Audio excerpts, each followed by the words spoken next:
kick.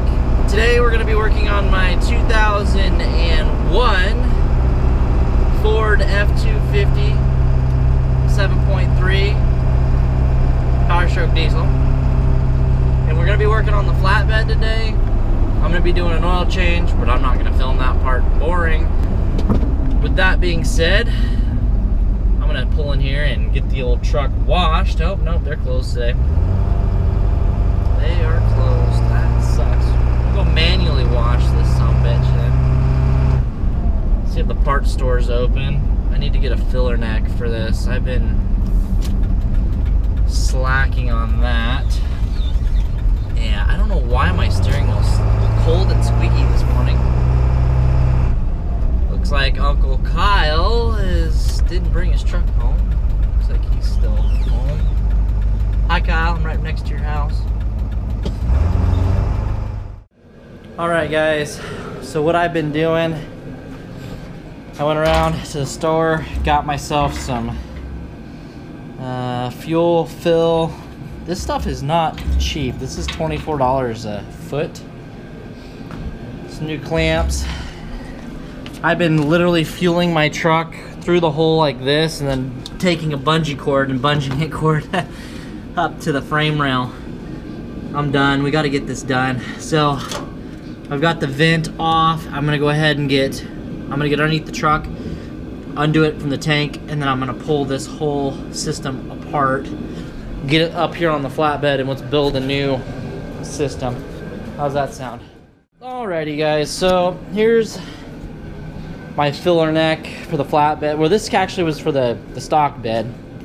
Now, if you can see this fucking contraption they gave me here, this fuel access panel, you bolt that like that, that's cocked off to the side, and if you spin it, it just doesn't really line up, and you can't put it at an angle. So what I'm gonna do is I'm gonna cut here and here. I'm gonna cut the angle out of the pipe.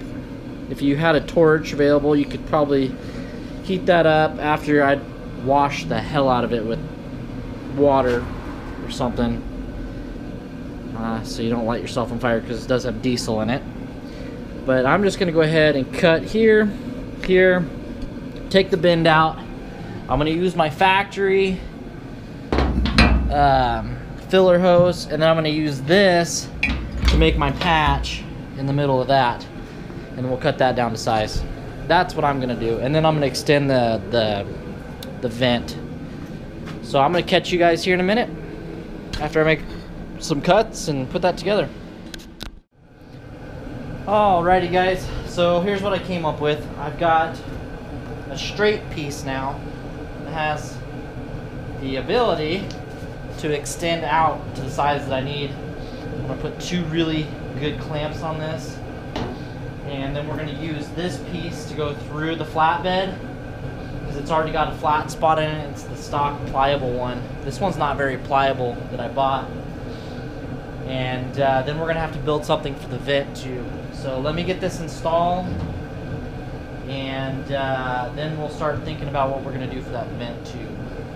Yeah, sounds good.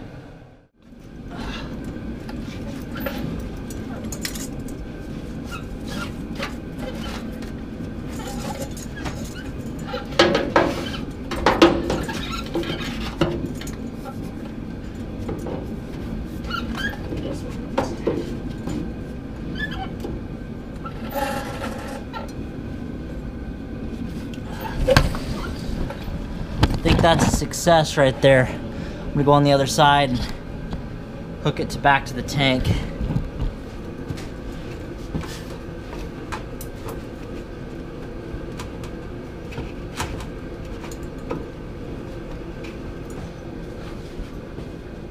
Too much extension.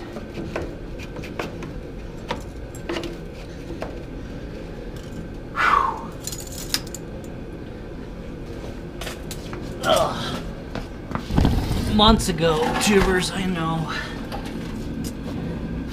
Get all Twitter-pated with the Bronco project. Lose track of other projects. I know. Should have done this the same weekend I got the flatbed put on here.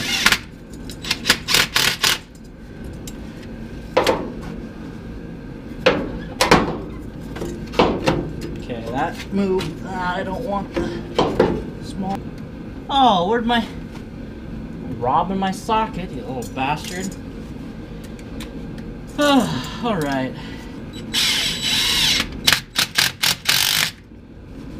Fucker, give me my socket back. Now, we'll just extend it right here. Longer, right there. Yahtzee. The breathing tube's gonna be a bear. I'm gonna have to go back to the parts store for parts. Yep. Yippee skippy. Because that's how we do it here on Central Oregon Shenanigans. So I'm gonna go ahead, I'll tighten this clamp down as soon as we get the screws in. I wanna make sure I can line those up. And yeah, I'm pretty sure we got ourselves a new filler system here. Yeah, 24 bucks a foot at your local O'Reilly's. For if you guys are doing the same truck, this is an 1.5 inch filler hose. And they come in 3-foot sticks for like 75 bucks. So I'm gonna go ahead and get in the other vehicle, run back to the parts house real quick. I didn't even think about the vent hose. I don't know what I was thinking. Alrighty guys, so all said and done here. Alrighty, all said and done. We've got our filler neck that comes through the flatbed like it's supposed to. Unlike, instead of being bungee corded to the damn frame rail. And so yeah, what I did is I just cut that dang curved piece out until I had 2 straight pipes. Bought this 1-foot piece right there. Now the next check is to go to the fuel station and make sure that this thing doesn't leak. I was thinking about putting a couple zip ties around this breather line. I guess that's what you would call it. But I'm not going to. I think it's good to go. But yeah, that was 3/8. This is heater hose. I'm gonna replace this down the road with some fuel hose. They didn't have anything, and I already started the project today, so I had to do something because I can't have this truck down. So I would not recommend doing what I've done, but this will get me by for a couple days, and then I'll swap this piece out. I just ordered some on Amazon. My local parts store did not have any 3/8. I think this was 3/8. Hope it was. It's what I 3/4, not 3/8. 3/4 heater hose. But I went and got some fuel line coming. This piece you might look online because at the local parts store it was $24 for that foot. So yeah, that's my factory hose that comes through right here, like it was before. And I used to see how it's pinched right here. I had no problems before with it just pinched down a little bit right here. If I have problems in the future, I'm gonna have to notch this bed out right here. I don't really want to do that, but for right now, this is what we're gonna do. And I got the cap on, guys. I'm excited. I don't have to worry about fueling this thing anymore, because here in Oregon, we got our gas pumped for us. I actually wish it would go to a self-serve state, but that's another topic. So anyway, that's that for the install on the filler neck.